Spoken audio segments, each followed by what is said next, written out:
Some places look completely safe, rooms filled with laughter, circles that feel like home, doors waving opportunity. But then there are the places that quietly destroy men. Niccolò Machiavelli taught us a brutal truth. Power is almost never stolen by your enemies. It is surrendered by you inch by inch the moment you step into the wrong environment. Today I'm exposing the 7 most dangerous places you must avoid if you still care about your future, your strength, and your sovereignty. These aren't dots on a map, they're psychological traps, and once men walks in, most never walk out the same. Let's begin. 1. The room where everyone agrees with you.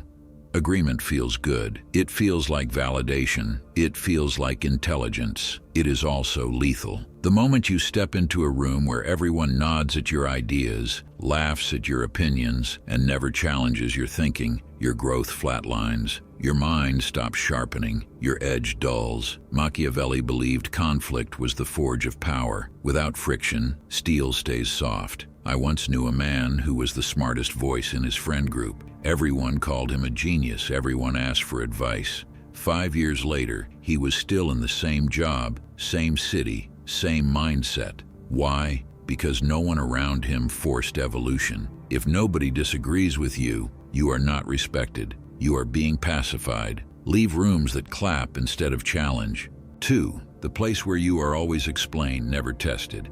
Some environments wear the mask of growth like a fashionable accessory. They devour self-help books, plaster motivational quotes across every wall, host passionate late-night debates about philosophy, psychology, and what it all means. Words flow freely, ideas sparkle, everyone nods sagely, feeling profoundly wise, yet nothing ever moves beyond the conversation. No uncomfortable experiments, no real stakes, no skin in the game, no brutal feedback from reality itself. This is the trap where clever men mistake sharp intellect for genuine competence. Machiavelli would walk into such a room, sneer, and leave without a word because he knew one eternal truth: power is not debated, it is demonstrated. Look at Fight Club. The narrator lived in his head, reading manifestos, analyzing society, consuming endless theories. Tyler Durden? He acted, ruthlessly, viscerally, and only through reckless, irreversible action did the world around him actually bend and break. If your surroundings constantly make you feel brilliant, yet never force you to prove it under pressure, they are not elevating you, they are drugging you with comfort.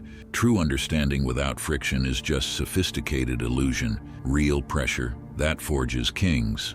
3. The circle that knows your past too well. These are the people who carry an old, faded photograph of you in their minds. The uncertain boy, the one who stumbled, the version that felt small and lost. No matter how far you've traveled, how many battles you've won, how much steel you've forged in your spine, they keep addressing that ghost. They resurrect ancient stories, casual mentions of old failures, nicknames you outgrew years ago. They deliver it all with warm smiles, nostalgic chuckles, even apparent affection. But the subtext cuts like a blade. Don't get too big. Don't forget your place. Stay familiar. Machiavelli observed something ruthless and true. Those who profited from the old order will always despise the reformer.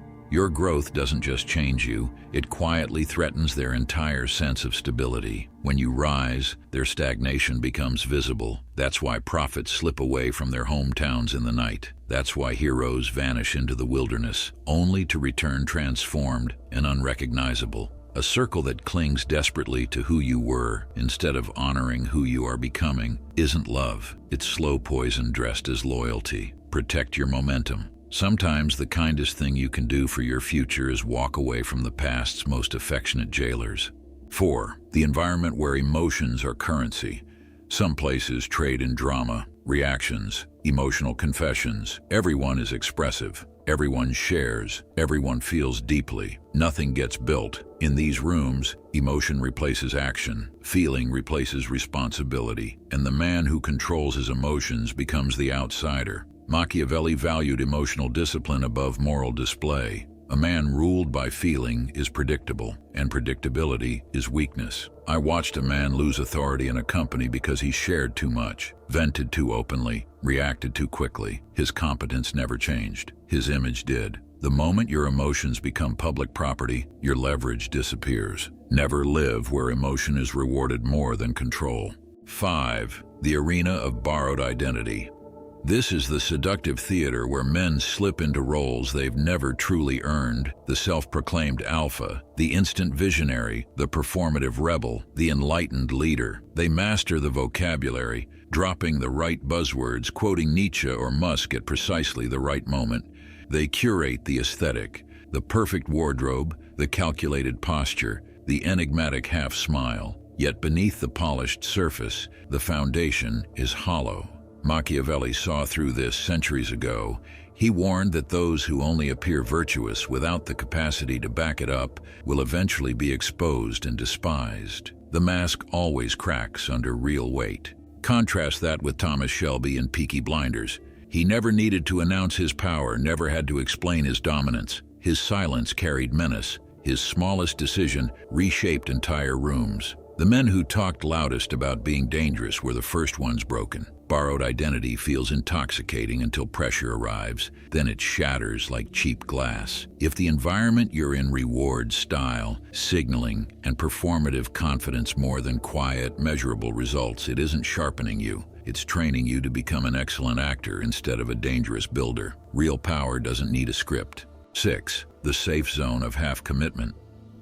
This is where ambition goes to sleep. You are not failing, but you are not winning. You are busy, but not dangerous. Comfortable, but replaceable. Machiavelli despised neutrality and half measures. He believed indecision was more fatal than wrong action. In this zone, men tell themselves they are being patient, strategic, responsible. They are actually afraid. I met a man who stayed in a job he hated because it was stable. 10 years later, stability became a prison. His skills were outdated, his courage atrophied. Safe zones do not protect you. They delay your collapse. Never stay where urgency is absent. 7. The place where you are needed, not valued. This is the most deceptive place of all. You feel important, useful, essential, but remove yourself, and you are replaced within weeks. Machiavelli understood the difference between being loved and being needed. Need creates dependency. Dependency breeds resentment. Respect comes from value that cannot be easily replaced. Families, workplaces, social groups often trap men here. They guilt you into staying. They praise your reliability while quietly draining your ambition. If your absence creates inconvenience but not loss, you are not powerful. You are convenient. And convenience is disposable. Closing fire. Every place you enter is shaping you. Some sharpen you, some soften you, some slowly erase you while telling you everything is fine. Machiavelli did not preach morality. He preached survival. He understood that power begins with environment, with choosing where you stand, who you listen to, and what you tolerate. If this message hit hard, it is because you recognized at least one of these places in your own life. That discomfort is good. That tension is the beginning of movement. Do not announce your exit. Do not explain yourself. Do not seek permission. Just leave, because the most dangerous places are not guarded by enemies. They are guarded by comfort. Stay sharp, stay controlled, stay sovereign, and never forget, a man is not destroyed by force. He is destroyed by where he chooses to stand. Thanks for being here. Join my free newsletter for more raw advice. Like and subscribe to stay updated. See you soon.